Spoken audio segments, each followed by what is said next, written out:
Centeng mang bade tuang moal. Abdi mah teu kapae ge moal dahar. Kitu pokona teh.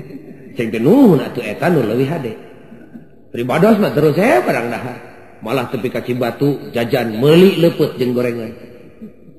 Tepi ka Cipeuneuy teh 5 bungkus meuli sangu. Anu sabungkus saluak teh gininya di dinya apal sararea. Tepi ka Tasikmalaya dodol jeung ladu. Tepi ka Banjar meuli kudu jauh terus dahar. Tepi ka Kroya goreng hayam. Tepi ka Jogja gudeg. Tadi Jogja teh jam 2. Cek pribados mang lamun urang terus ka Surabaya, tepi ka Surabaya teh pasti insyaallah jam 10. Lamun teu telat cenah sumuhun. Cek teh kumaha salat lohor asar jeung magrib. Acenah teh urang hijikeun jeung isya. Di jama teh ngaranna cek teh lain usumna. Ari ngajama lohor asar jeung magrib dihijikeun ka isya mah saraje ngawinkeun eme ka jelema. Cenah kumaha tuh Pak Gojali? Urang salat di dieu. Cenah kumaha tuh da abdi mah wuduna kapan itu cai ngagolok-golok. Nu mawi da teu kenging di dinya mah matak naon tayamum. Teu pribados. Cenah teu aya masjid di dieu mah entong belet di sisi kareta api. Mumpung kareta keur eureun. Cenah atuh kapan salat lohor teh 4 rakaat beureun katinggalan kareta, teuteuk 2 kosor ngaranna. Cenah ari asar kumaha? Tarik ka lohor, jamak takdim ngaranna. Cenah pan asar 4 rakaat tong belet teuteuk jadi 2. Jadi lohor 2, asar 2, dihijikeun nya jamak nya kosor. Engke magrib mah urang sedekeun ka isya, jamak takdim, jamak takhir ngaranna. Kumaha jawabna? Nu mawi abdi mah teu da ieu salanana pan kotor tadi kiih teu ngisang. Teu ceureuh katanya. Ari puasa nu menang dibatalkeun dipertahankeun tepikeun ka bibir bareulah, ari salat nu teu menang ampun diecageun. Tah di dieu licikna setan. Dituar we salatna, pertahankeun puasana, ngarah naon? Ngarah beuteungna kemplong, tapi eueuh dangdanan pikeun akhiratna lantaran eueuh salatan. Cek di kumaha atuh salat teh angka hiji mun dina duit mah. Salianti duit, salianti salat mah kabeh oge angka 0. Puasa ibadah 0. Ari munggah haji ibadah 0. Ari zakat ibadah 0. Angka 0 mah boro-boro 3 geruntul 7 truk eueuh hargana teu kawin jeung angka hiji. Karasa kitu ibu dipaparin artos 1 juta, genep 0 na ngan angka hijina keur disoehkeun. Karena lumayan kena duit saperak aya angka hijian teu make 0, payu kana kerupuk leuleus-leuleus bae mah. Tinimang jelema zakat teu katinggalun munggah haji pulang anting puasa ngagedur eueuh salatan, lumayan keneh jelema nu geus daekeun salat bari kalakuanana rada loba carekeun, lumayan tah mah. Angka hiji teu make 0. Salatna mah getol, zakat tara, puasa belang betong. Lumayan tah mah, kata tangga teu ceureuh, lumayan aya omeaneun sabab aya angka hiji salatan. Tapi nu panghadena mah abdi Allah nu meunang nyita ku salat mah angka hijina lempeng jeceng. Angka 0 na bedegul. Nu kitu disebut mah abdi Allah anu nyaan nu meunang nyita ku salat. Deg salat 0 na baradegul ka ditu. Eta nu sae. Hadirin kaum muslimin, sabenerna mah lamun aya angka hiji salat mah boro-boro 0 titik nambah indahna angka. Namahan amal ibadah teh lamun aya salatan tah. Deg boga salat teh. Isuk puasa ibadah kantenan we 0 puasa kawinkeun jeung angka hiji salat. Tah ayeuna mah angka hiji tambah harga, angka 0 boga harga, disebutna teh lain 0 lain hiji tapi 10. Jadi ibadah salianti salat mah kabeh ge keur ngelengkapi, keur nambahan nilai jeung derajat salat. Isuk zakat ibadah 0 kawinkeun jeung angka 10, ayeuna mah lain 10 lain 0, 100 da aya salatan. Munggah haji ibadah 0 lain 100 ayeuna 1000 da aya angka hiji salat. Ari kawin ibadah da sunat Nabi 0 10.000 da aya salatan.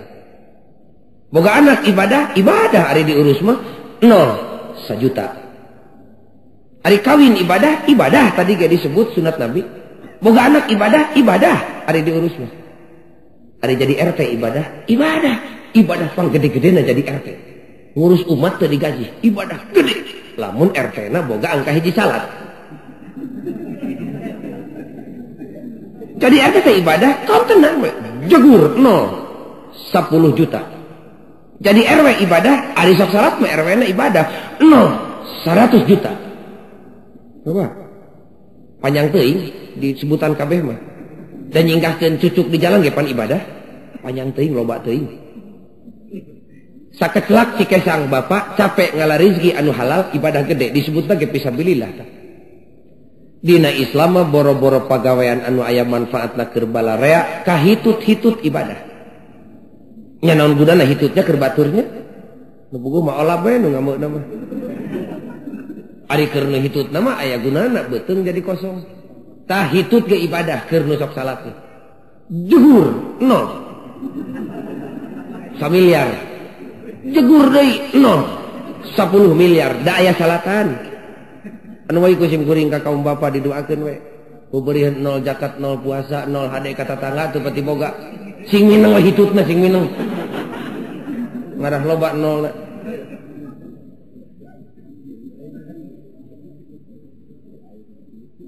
Cabut we angka hiji salatna tinggal naon tah? Tinggal 0 we ngantai ti Bandung tepi ka Jakarta. Naon hartina 0? 0 zakat, 0 puasa, 0 munggah haji, 0 bageur ka pamajikan, ka anak, ka baraya, ka tatangga. Ngabreng-breng 0 we. Ngan eueuh bawaeun ka akhirat da eueuh angka hiji salatan.